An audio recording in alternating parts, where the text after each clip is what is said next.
In the movies, we're used to seeing thrilling car chases, charismatic criminals, and heroic law enforcement.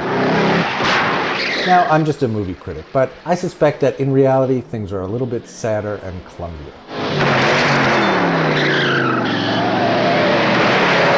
That's certainly how things are in The Friends of Eddie Coyle, a lost classic of the early 1970s, directed by Peter Yates. It tells the story of Eddie Coyle, played by Robert Mitchum, a small-time crook and part-time rat who's trying to avoid an impending prison sentence up in New Hampshire. He's almost like a secondary character in his own movie. They put your hand in a drawer, somebody kicks the drawer shut.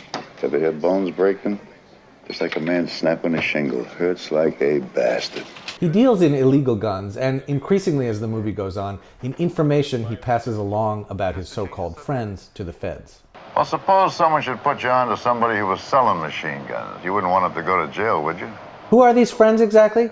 There's a group of masked bank robbers, a young, exceptionally dumb gun runner, a young, unusually suave federal agent, and a local bartender and hitman played by the great Peter Boyle. I treat a man with respect. I expect to be treated with a little respect.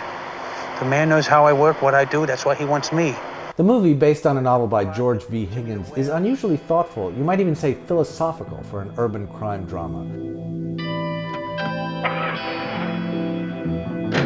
The air of melancholy ennui in the film almost feels French, but it's not. It takes place in Boston, back in the days when Bobby Orr took the ice without a helmet for the Boston Bruins in the good old Boston Garden. What is he? 24 or something?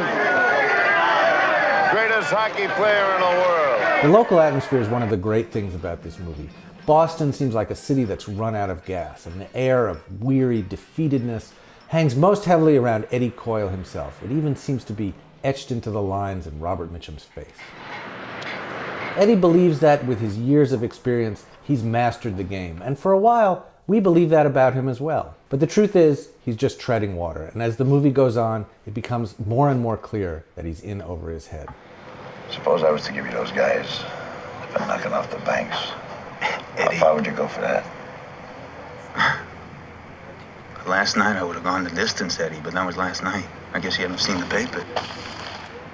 And his predicament is where so many of us find ourselves today, stuck in the middle and at the mercy of forces beyond our control.